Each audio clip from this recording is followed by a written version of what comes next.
தாயுள்ளம் கொண்டு அம்மா இறப்புக்கு பிறகு தாயுள்ளம் கொண்டு தன்னுடைய மகனாகிய தினகரனோ அல்லது தன்னோட தம்பியான திவாகரனோ அவர்களை முதலமைச்சராக சின்னம்மா எடப்பாடி பழனிசாமி தேர்ந்தெடுத்து விட்டாங்க.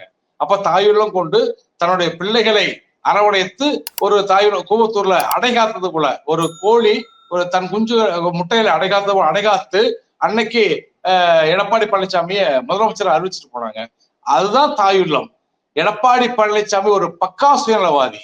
அந்த சுயநலவாதிக்கு துணை போகக்கூடிய அத்தனை பேருமே சுயநலவாதி தான் சொல்லுவேன் நான். ஆகவே நான் என்ன சொல்ல வரேன், தொடர்ச்சியா கழகத்தினுடைய பொதுச்செயலாளர் சொல்லிட்டு இருக்கிறாரு யாரு, எடப்பாடி பழனிசாமி.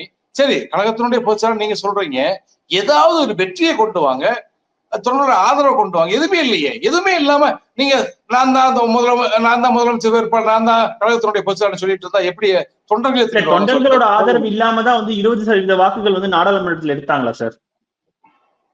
ஒரு விஷயம், குப்பரக்கா விழுந்து மீசையில மண்ணோட்டம்னு சொல்றதுல அசிங்கமா இல்லையா? ஒரு மாபெரும் ஒரு இயக்கம் அதிமுக. அதே போல இன்னைக்கு திமுக ஆளுதுன்னா மாபெரும் ஒரு எதிர்கட்சின்னு சொல்லலாம். அப்படிப்பட்ட ஒரு இயக்கம் என்பது சீமானுக்கு பின்னாடி போனதுல தவறு தானே.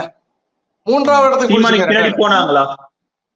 இல்லங்க, ரெட்டலை சின்னம் என்பது 3வது இடத்துக்கு போயிடுச்சுங்க. தேனி என்பது ஒரு அதிமுகவினுடைய கோட்டை. இங்கே 3வது இடத்துக்கு போயிடுச்ச. 2வது இடத்துல யாரு? டிடிவி தினகரன். அதான் உண்மை.